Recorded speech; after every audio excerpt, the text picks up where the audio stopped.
Screams echoed through the metallic halls of the space station. Not the sounds of fear, but the bone-shattering sounds of people in mortal agony. Silence followed the screams, stark in its contrast and deadly in its intent.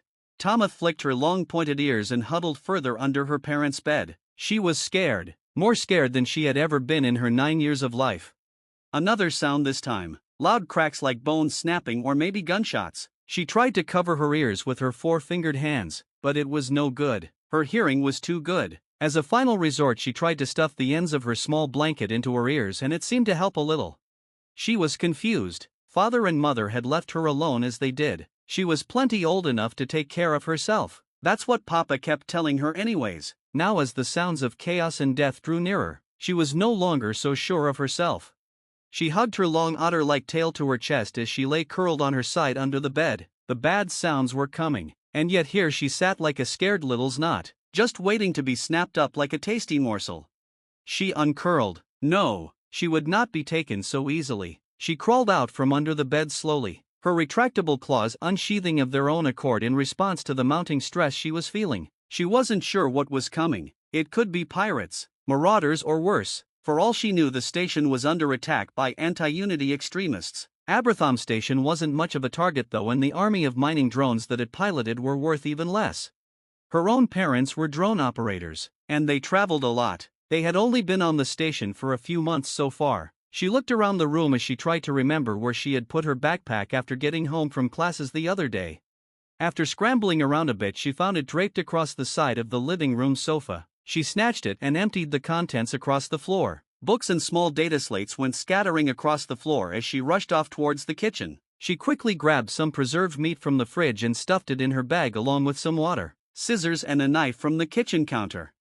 Zipping up the pack, Tomath made her way to the front door. She could hear the sounds of yelling and shouts coming from nearby, but nothing sounded directly outside her apartment. She cracked the door and immediately wished she hadn't. The slight smells of blood and death that had been detectable earlier were magnified 100-fold as the door was pushed open. She gingerly stepped out into the hall, keeping her stance low with her long arms on the floor in preparation to bolt if she saw danger.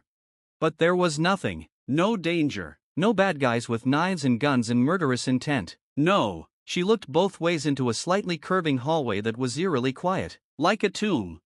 Tomath started walking towards the main pavilion of the station. The large central clearing was usually patrolled by a few lightly armed System Defense Force troops. She liked them. They were professional but friendly. There was one, a human woman named Jessica, that always smiled wide with her strangely blunt teeth and called her kitten and gave her ear scratches, which she loved. Those dull fingernails seemed just made for the optimal amount of scratching. Her own fingers were nailless unless she unsheathed her claws, but that would be a bad idea. She would only have succeeded in flaying her own scalp. She rounded the bend and stopped as she heard raised voices and a strange chunky cutting, sawing noise. Tomath moved towards the sound slowly like she was stalking prey. Her soft foot pads made no sound on the hard tile of the deck, and after a moment she was at the source of the noise. There was an open doorway to her left. The sounds were coming from inside. She knew that she should run. The smell of blood wafting from inside was giving her all the warning she might have needed. But another part of her needed to know. This was the room of one of her friend's family. The scaly Slavic had always treated her and her family with respect. If she could just see if they were all right. Tomath poked a single chatoyant blue eye around the corner, and almost cried out in distress at the sight that greeted her horrified eyes. In the center of the room was a group of 4 people. People wearing the flayed skins of what looked suspiciously like other people to her. 2 were humans while the third was a ratty-looking Swanath. Their feathers were matted and unkempt. The last figure was hard to tell, but from the hunched posture she could just see twin pink skin horns peeking from their dirty black hair. A Neravith then. That was all well and good, but the thing that made her despair was the object of their distraction. Upon the floor lay 2 piles of raw meat, the flensed scales piled around them and their ribs smashed open. One of them was smaller than the other, and she felt a tear leak from the corner of her eye as she realized what had happened. She had heard enough scary stories from the grizzled spacers that frequented the station to know that they were probably the dreaded flesh-tearers, monstrous cannibals that suffered from deep dark insanity. They would kill and plunder for the sake of killing and plundering, their appetites for slaughter and wanton cruelty well known across all of civilized space. They were worse than pirates, worse than marauders, and far, far worse than anything she had ever seen or encountered in her young life. And they were currently eating her friend as if she had been naught but meat. She must have made a noise as the nearer human's head perked up and snapped in her direction. A loud yell followed by the sound of feet on the decking made her scramble into a dead sprint. Using all four of her limbs, she tore across the deck far faster than a biped could have. Her long tail stretched out straight behind her for balance as she skated across the smooth tiles. She was fast, but still young, and after only 100 meters of her breakneck pace she faltered. Her breathing grew labored and her long tongue lolled out of her mouth as she panted heavily. She had gotten ahead of them, but for how long? She needed to find a place to hide, and fast. Tomath looked around as she desperately tried to regain her breath. There was an apartment across from her, but she shook her head. No, that would only cause her to become trapped. What had Papa told her about being chased? Always have an exit strategy. She kept walking, looking for something, anything, to keep her safe without becoming an easy target. She gave a small whine of fear as she started to hear the sounds of savage voices and the pounding of feet on tile from behind her. They were catching back up. Humans and Neravith alike were known for their endurance, and while you could outrun them in the short term, they would always end up catching you when your energy was gone and you could run no farther. She paused and then darted for a set of double doors to the side of the hall. She entered into a small room filled with computers and shelves of old-style holotapes. It was the station's library. Oh, how she had wasted many a long day in here with her friends watching holodramas and playing games on the retro consoles. Aside from the dusty old chairs and creaky desks, the room was largely devoid of cover or hiding places. She rushed to the far side of the room and grabbed one of the tall shelves. She gave it a tug, causing it to shudder slightly, but it stayed put. She growled low in her throat before pulling off some of the old boxes of tapes and then trying again. Fear fueled her youthful muscles as she was able to pull it far enough away to expose the slightly rusty ventilation shaft cover in the wall behind it. She wrapped her fingers around the grate and pulled experimentally. It shifted slightly as a trickle of degraded mortar dust fell from the corner bolts. Thank Frine, not everything on the station was metal. She gave it another pull, harder this time as she attempted to dislodge the cover. It groaned and moved a little, but not enough. She glanced over her shoulder as the voices got close enough to make out. "Where is the meat gotten to?" hissed one. The insinuation that she was simply their next meal filled her with dread. Another voice, this one gravelly and entirely emotionless as it spoke. "Yes, meat has fled. We like to chase the meat. Is so much sweeter than dead meat." There was a sound like something heavy slamming into something meaty followed by an animalistic grunt. "No, the meat is mine. I saw it. I want to use the meat. Then you can have it when I am done." Another snarl and the sound of a minor scuffle. Amid the noise she continued to pry at the vent cover and finally succeeded with a screech of metal on stone that echoed through the vent and beyond. The hall went silent and she threw the vent cover aside as she stuffed herself into the small space inside. It was too tight a squeeze, but not impossible if she stretched out and used her knees to move after she discarded the backpack. There was another clatter right behind her that made her whimper again, but she was already committed and unable to turn around to so much as see what was happening behind her. She heard the sounds of a scuffle and then something thudded into the vent with enough force to make the thin metal vibrate. She sped up. The vent would not keep her safe forever though. It was a straight shot through the station wall to the next available room. She wasn't exactly sure where she would end up, but it had to be better than where she was. After another tense minute of squirming through the tight space, she reached another grate. She pushed on it, but this one seemed solid. She growled and pushed on it harder. No luck. She beat on it with her long arms, the metal deforming under her fear-fueled blows. Finally, with a last screeching noise, the vent gave way partially and swung into the floor with a clatter. Not that it was really any louder than her beating upon the metal had been. She winced as she dragged herself from the vent. Her hands were bruised and bleeding from the furious assault she had laid into the metal. It wasn't her priority though. While she couldn't straight up ignore the pain like a human, she was able to at least put the worst of it to the side as she moved deeper into the room. It was large with tall ceilings and many tables scattered around. The mess hall. She had crawled into the station's cafeteria. She could smell blood again though. Not a good sign. As Tomath crept around on all fours, she heard more voices. These voices seemed to be less agitated, though still gruff and violent. She poked her head around the corner slowly and took a look. More flesh tearers, more dismembered bodies. She shuddered. No child should ever have to see such things. She wanted to puke. She wanted to spit, but she could do neither. So instead she crept back into the far rear of the room and tried to find a good place to hide or escape. Not long after she had moved away from the main concentration of the flesh tearers, she heard a loud commotion and the sound of distant gunfire. Maybe that was help arriving, she hoped, But as she listened, the gunfire died down far too quickly to have been a long fight. Her heart seemed to sink out of her chest and to the base of her tail. There was no hope of rescue. She could only try and survive through this nightmare. More shouting, more footsteps. She tensed. These were coming her way, fast.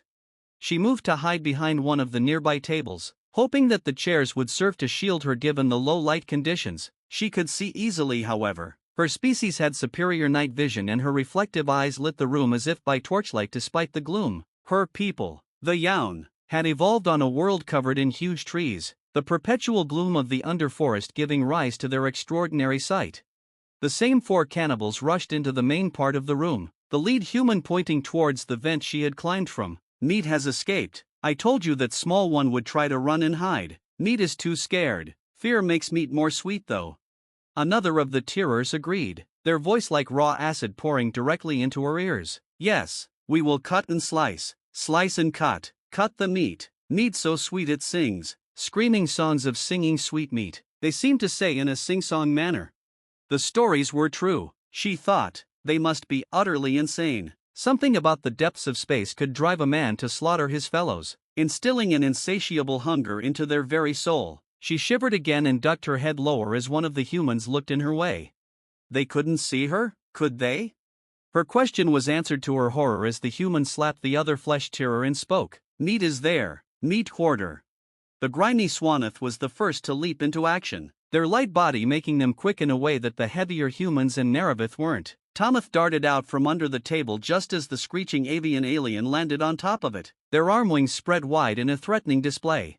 The dirty Tomath lashed out at her with a clawed foot and she did the only thing she could think of. Tomath swiped back with her claws extended as hard as she could. She was small, only a child by her own people's standards, but even at her tender age she was more than a match for the diminutive alien.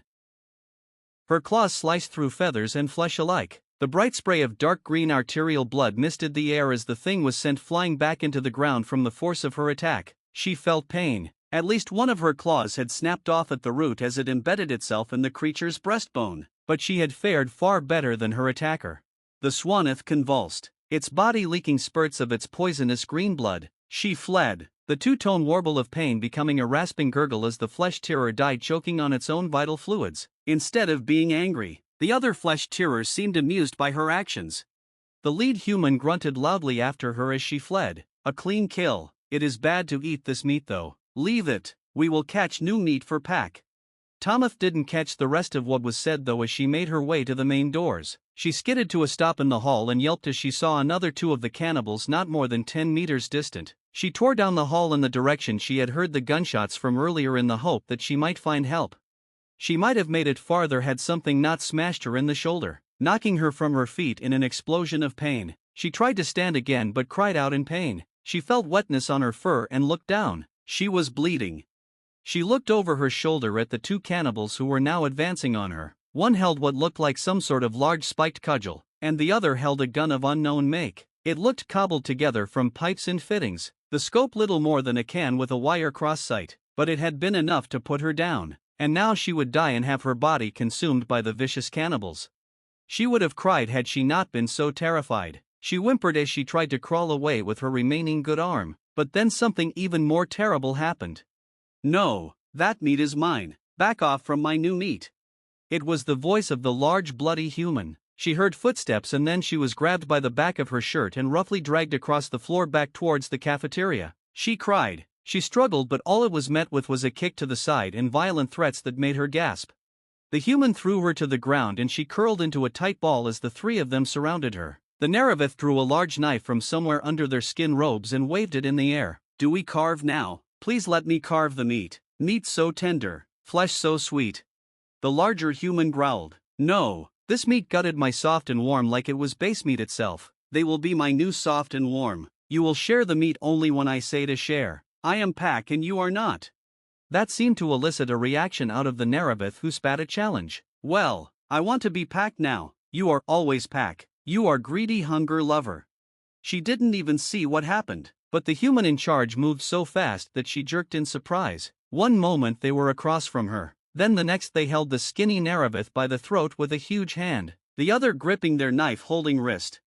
They leaned in close to the choking Neravith and growled. Maybe I make you my new soft and warm. Maybe you like to feel used. You are weak meat, only good for carving. If not for carving, I would make meat of you. That is why you will never be pack. And then they released the coughing alien to the ground, their long tail lashing in anger as they slammed the large knife back into the holster at their waist. Fine, they spat. The human looked down at her and then at the others. Do not worry, I am pack, but I will share my new meat, after I use it first. She shivered, as much from fear as from the pain of her wounds. She gave a little yelp as the human reached out for her, but she scrambled back as best she could. She tried her best to snarl at them aggressively, but it came out as more of a hiccuping wheeze as she sobbed. The large human smiled. Chipped and bloody teeth flashed in the dim light as they grabbed her feet and dragged her closer. No, stop, get away from me, she yelled, but it mattered little. There was hunger in those dark eyes, and something else, something far deeper, a hunger that went beyond the mere desires of the flesh. It was as if she were looking through a telescope directly into the void itself. She saw no soul, no pity or remorse, no unity in those hungry pits, only death. The man gripped her legs together tightly as he pulled her closer to him, close enough that she could smell his foul breath, the smell of rotting meat emanating from deep inside that bloody tear of a mouth. He laughed cruelly as she struggled more. Yes, meat, struggle, you will be warmer. I like the meat hot. The way he said it made shivers go down her spine and she screamed as loudly as she could, the sound tearing itself from deep inside of her chest and bursting forth like the blood-curdling screech of a mountain lion. The Neravith wiped a hand over their mouth as they chuckled. Yes, break the meat, make it tender, tender meat to whip and tear, rip and chew the meat. They continued like that, cackling as their ramblings got progressively less distinguishable, but Tomath's attention wasn't on that. She yelled again as the man reached for her clothing and started to pull it off, so she swiped at his arm with her remaining 3 claws on her right arm. The human drew back, hissing in anger and pain as she carved the light gouges out of the offending arm. She didn't even see the blow, stars filling her eyes as her head was rocked back by a punch that snapped off at least one of her fangs. She tasted blood in her mouth and gurgled in pain as her body was once more pulled violently towards the man. He smiled again as he licked the blood welling from his own arm. This flesh is stronger than that meat. You cannot make me meat like you did to my soft and warm. She shook her head and closed her eyes. She didn't want to look at the horrid man anymore. The dead eyes, the way the skins he wore folded and moved wetly as if they were still fresh, and they might have been. She felt him reach for her clothing again and wound up to take another swing when something grabbed her arms. She snapped her eyes up. The other smaller human was drooling as he laughed maniacally, her long arms held in their iron grip. She cried out as they twisted them cruelly. Darkness clouded her vision as the pain in her shoulder mounted. She struggled again and let out another scream as she felt the human tug her shirt up and over her head, but then they stopped. Another sound reached her, the sound of footsteps, heavy and fast, something running on all fours. There was another gunshot and then the sound of something heavy being slammed into a wall. This was followed by a roar, the sound so utterly primal with rage and hatred that she couldn't recognize it, but the large human seemed to, and he shivered in fear at the sound of it. She trembled. What was it? What could be so horrible that even these monsters quaked at the very sound of it? It could not possibly be worse than the dark fate she had already been resigned to, could it? As if to answer her question directly, she jerked as the cafeteria doors were smashed inwards with such violence that one of them flew entirely off its hinges to slam into one of the nearby tables. The beast that had once leapt through the door made her feel strangely calm, as if some deep part of her recognized this whirlwind of frenzied teeth and rending claws. One of the other flesh-tearers from the hall was held struggling in the beast's huge hands. Their struggling ceased as the monster bit their entire throat out and the screamed so loudly it seemed to shake the walls.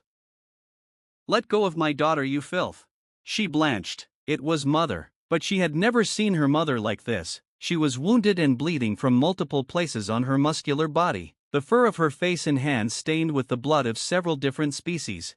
Without another word, she launched herself across the hall with a speed that could only be described as terrifying. The larger human dove out of the way, but the other human wasn't so lucky.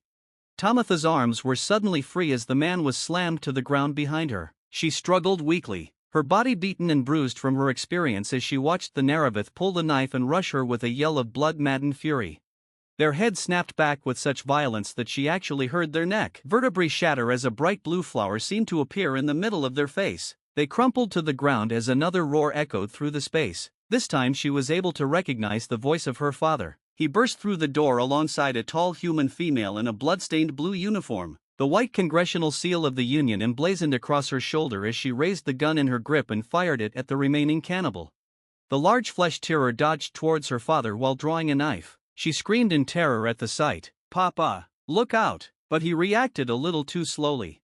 She screeched as her father's arm was slashed by the blade, the big yawn grunting as he slammed into a table. The big human grunted something and rushed him, knife raised. Time seemed to move in slow motion. Her father was rolling over, his clothing torn and bloody, his bright green eyes filled with a kind of anger she had never seen in them before. It almost scared her. Almost. The blow never landed. The man jerked forwards and then flailed a bit as if trying to scratch an itch on their back they could not reach. Tomath saw their legs give out as they coughed bright red blood and fell forwards to lay still. Behind the man, hackles raised in extreme stress, was her mother. She tried to stand, her good arm reaching out towards her parents as she cried pitifully, but there was no need. Something scooped her up in a tight embrace. For a second she struggled, and then went still as a soft hand scrubbed gently through the fur on the top of her head. A voice spoke into her ear, soft and loving. "It's okay, kitten. Auntie Jessica has got you. You are safe now. Don't cry. Oh, please don't cry." But she couldn't help herself. All the stress and pain and fear welled up and spilled from her bloody mouth in a wail that wouldn't stop. She saw her father being helped to his feet by her mother. The large young woman was breathing heavily, her chest heaving as she tried to calm the rage that had fueled her near-superhuman actions. Jess Ice carried her to her father, the young kid struggling to be free as she was released into her father's embrace. She nuzzled her head deep into the fur of his shoulder and hugged him tightly with her uninjured arm. She was aware of her mother speaking to the human woman, but she didn't care anymore. She didn't want to think anymore. She only wanted to be with her family. Jessica spoke up, her calm voice cutting through the veneer of bliss that surrounded Tomath's mind like a blanket of safety. "She is hurt, and so are both of you. We need to get to medical right away. That adrenaline stick I popped on you isn't going to keep you going for much longer, and we both know that I don't stand a chance carrying you there myself." Her mother spoke, her voice rough with pain and anger, the low growl still conveying the concern she had though and making Tomath smile. "Yes, Tomath is all that matters to me. When I heard her cry, I knew it was her. I just felt something come over me. I don't know what it was." Jessica seemed to smile, the woman looking over at Tomath as she buried half her face in her father's fur. "It's a mother's intuition. Your kind may differ from mine in many ways, but a mother's love for her children is a powerful bond in any maternal species. I am just glad that we got here before." She stopped and then grunted as mother placed a heavy hand on her small human shoulder. "You will always be welcome in our den, Jessica. I will never forget what you did for us today, but we need to go. There are more of those monsters on the ship." She seemed to want to speak more, but Jessica's communicator crackled to life. "Aberthorn Station Security. This is the CMS Navy vessel Lovely Day. We picked up your distress signal and tried to get there as fast as we could. We are boarding now. Hold tight. We have got things from here. Help is on the way. CMS Lovely Day. Out." The feed cut and the air was silent. Tomath didn't know exactly what a CMS Lovely Day was, but it sounded safe, but not as safe as her papa's arms. She hugged him tighter and squeezed her eyes shut. She was safe and the monsters were gone. She sobbed a little more but relaxed as her father hugged her back, but in the back of her mind she knew that everything was going to be okay now.